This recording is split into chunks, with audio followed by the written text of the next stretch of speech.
We're talking today with Chris Annis, Chairman and CEO of Meridian Bank. Chris, thanks for taking time today. Thanks for being here. Now, Meridian Bank is a familiar name to Berks County, but this is not the same bank that was around a few years ago. No, it's not. If you recall, Meridian was a bank formed by First National of Allentown, American Bank in Reading, and Central Penn down in Philadelphia. And those three banks combined to create Meridian back in the 80s and then sold in the mid-90s to Core States Bank. So Meridian went away 15, 20 years ago, but you found that you could get the name. Yes, we actually found the name in the domain. When I had the ideas for restarting a bank, Meridian was one of the names that really came up in front it has a name that had a lot of legs on it from back in those years, but also served the needs of small businesses and consumers probably as good as any bank in the area at that time. And since their 1996, I guess, acquisition by Core States, us opening in 03, 04, we had maybe 6, 7 years of distance between the banks, but we found that people remember Meridian very well as a really good bank. And what's intriguing to me is that not only the customers, but the people that work there.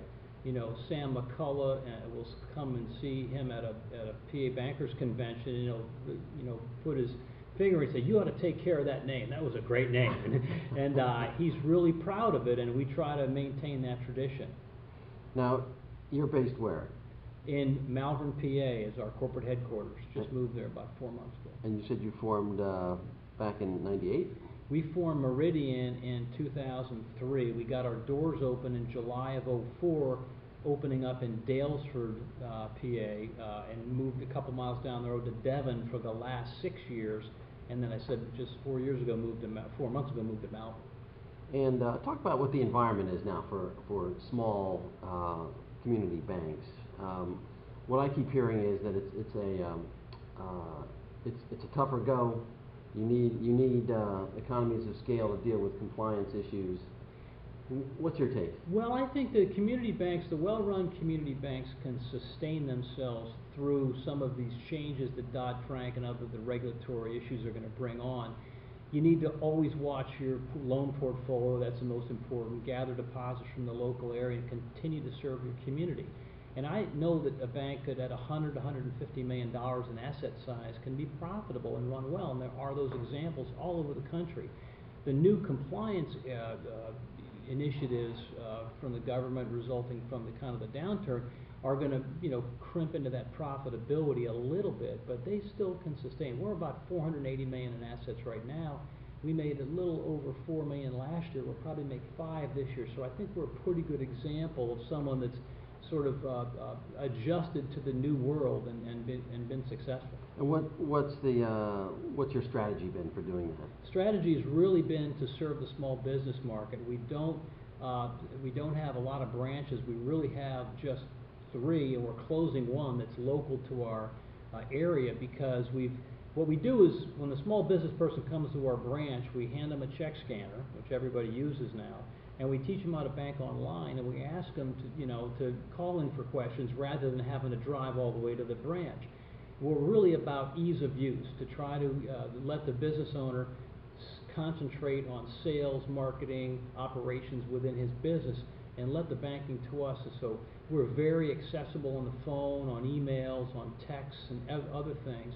But we don't really want them to come to the branch, because that ends up taking an hour, sometimes more, to stand in line, deal with the teller, work with cash, do all those things. We're also, handling a lot of payments, be it MasterCard, Visa, ACHs, and other payment methods that the small business owner uses now. So very technology driven. Yes. You don't have a presence here in Berks County, a physical brick and mortar location. Not yet. But you're hoping to grow business here. Absolutely. How do you do that without branches? Well, we are opening up a location. In fact, right as soon as I'm finished, I'm going over to look at our new location over in the corporate park, very close to here.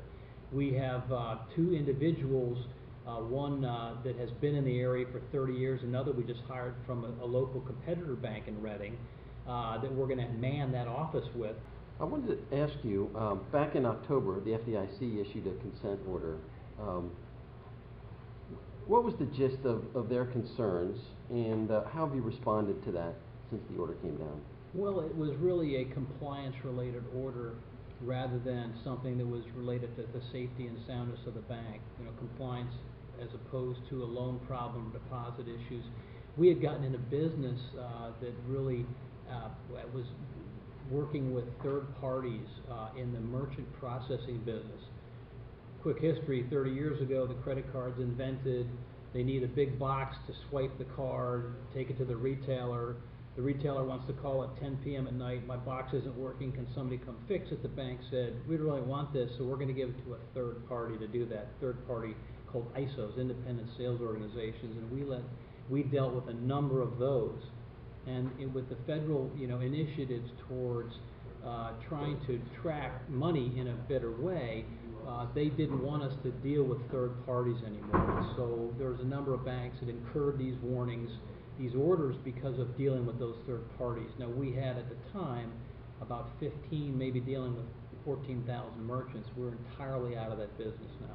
We are dealing with our own merchants at our bank, individually, singly. The bank is dealing directly. We are dealing directly, but with the and rightly so, the federal examiners are worried about the third party. So we deal with the ISO, who then deals with the merchant.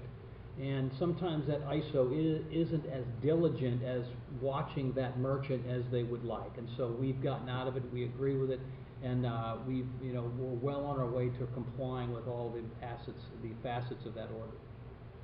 And what has that meant for your processes, having to deal directly with the merchants on those e-payments? Well, it has reduced some of our balances and reduced some of our non-interest income in pushing out that business. But for our direct merchants, our retailers that might be selling, soccer hosiery across the country and taking MasterCard Visa as a payment method, it has no effect whatsoever. So anything that we were dealing with directly, no effect whatsoever. We just quit dealing with the third parties. And in our instance, we really wanted to get away from having that middleman in there. Is this an example of kind of the heavy compliance and regulatory environment that banks have to operate under, or do you think this is good, sound oversight of the banking industry? Well, there's no doubt that that we've all experienced a really heavy compliance and regulatory burden in the last 3 years. Coming after Dodd-Frank, I won't disagree with that whatsoever. In this particular instance with these ISOs, we, given the demands of then trying to investigate all 15,000 of those merchants, we were in full agreement with the FDIC that we should get out of this and discontinue that. And bigger banks than ours are more apt and able to work with somebody like that, like a Wells Fargo could deal with an ISO that might have 1,500 merchants, because they've got branches and locations all over the country to deal with those ISOs, and we really couldn't. So we're okay with that.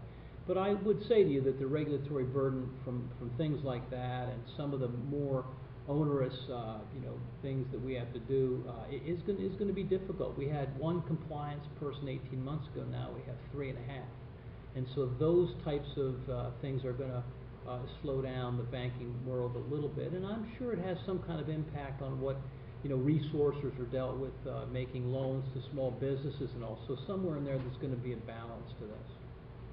We will let that be the last word. Thank you, sir. Thank you very much. Thanks for having me.